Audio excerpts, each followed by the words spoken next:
মানুষের জীবন খুবই বৈচিত্র্যময়। সুখ, দুঃখ, হাসি, কান্না মানুষের জীবনে সবসময় ঘটে চলেছে। যে মানুষটি এখন হাসছে, কিছুক্ষণ পরে সেই আবার কাঁদছে।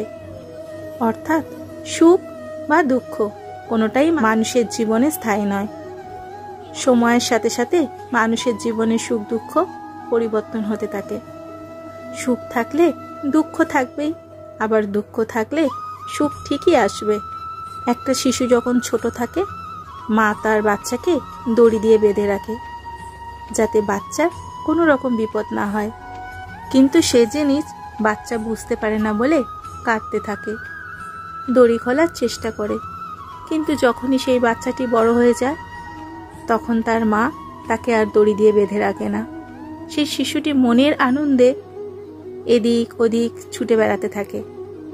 বন্ধুরা, মানুষের জীবনও ঠিক এই রকম। দুঃখরূপী দড়ি দিয়ে মানুষকে ঈশ্বর বেঁধে রাখেন, এবং সেটা যে তার ভালোর জন্য তা সে বুঝতে পারে না। কিন্তু সময় আসলে ঈশ্বর তার দুঃখরূপী দড়ি খুলে দিয়ে সুখ এনে দেন। মানুষের জীবনে যখন খারাপ সময় আসে, তখন সে বুঝতে পারে না যে সে কি করবে। হিতাহিত জ্ঞান শূন্য হয়ে পড়ে, বিচলিত হয়ে পড়ে। দুঃখের মধ্যে থেকে বেরিয়ে একটু সুখ খোঁজার চেষ্টা করে, আর সুখ না পেলে ঈশ্বরকে দোষারোপ করে। বলে যে ভগবান, ওর জীবনে এত সুখ আর আমার জীবনে এত দুঃখ কেন? মানুষের জীবনে সুখ দুঃখ নির্ভর করে তার কর্মের ওপরে। এক গ্রামে একদা এক ধনী ব্রাহ্মণ বাস করতেন। সে ঈশ্বরের পূজা অর্চনা করত, কিন্তু তার বাড়িতে কোনো ভিক্ষুক আসলে সে ভিক্ষা না দিয়েই ফিরিয়ে দিত। গরিব দুঃখীদের কোনো সাহায্য করতেন না। পশু পাখি পর্যন্ত তার বাড়ি থেকে না খেয়ে ফিরে যেত। কিন্তু ওই গ্রামেই আরেক গরিব মানুষ ছিলেন।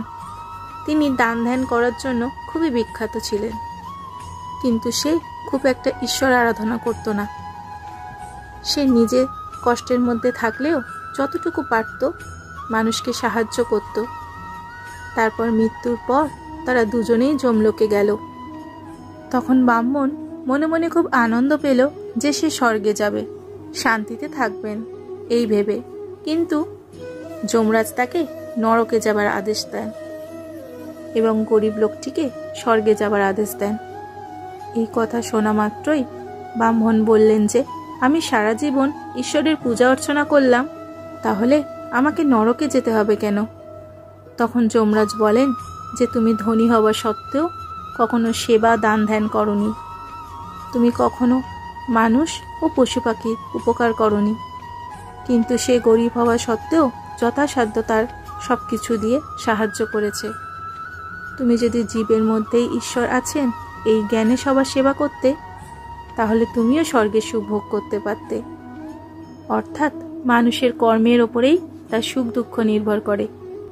কিন্তু আমাদের খারাপ সময়ে হতাশ হয়ে না পড়ে ভালো সময় আসার অপেক্ষা করা উচিত। খারাপ সময়ের মধ্যেও আমাদেরকে চেষ্টা চালিয়ে যেতে হবে, মনকে স্থির রাখতে হবে। ভেঙে পড়লে কখনোই হবে না। নিজেকে নিজে বলতে হবে যে খারাপ ভালো মিলেমিশেই তো মানুষের জীবন। এখন খারাপ তো কি হয়েছে, নিশ্চয়ই একদিন ভালো সময় আসবে। আমার জন্য ঈশ্বর হয়তো ভালো কিছুই ভেবে রেখেছেন। খারাপের মধ্যে দিয়ে নিয়ে গিয়েই সেই ভালোর কাছে তিনি পৌঁছে দেবেন। ঈশ্বরের ওপর বিশ্বাস রাখতে হবে, আর অতি অবশ্যই নিজের ওপর বিশ্বাস রাখতে হবে। খারাপ সময় হার মানলে হবে না। মনে রাখতে হবে যে জিনিস শুরুতে মধু লাগে সেই জিনিস কিন্তু শেষে বড্ড তেতো।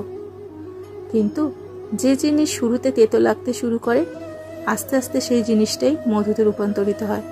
অর্থাৎ ধৈর্য ও অপেক্ষা থাকলে নিশ্চয়ই ভালো সময় আসবে। মনে রাখতে হবে সবচেয়ে শক্তিশালী হলো সময়। কার জীবনে কখন সময় পরিবর্তন হবে সেটা কেউ বলতে পারে না। সময়ের সাথে সাথে কয়লাও পরিবর্তন হয়ে হীরাতে রূপান্তরিত হয়, আর সেই হীরা যে তুমি হবে না কে বলতে পারে। তো বন্ধুরা, আজকের ভিডিও এই অবধি। সকলে ভালো থাকবেন, সুস্থ থাকবেন। সকলের মঙ্গল কামনা করে আজকের ভিডিও আমি এখানেই শেষ করছি। জয় শ্রীকৃষ্ণ, রাধে রাধে, ধন্যবাদ।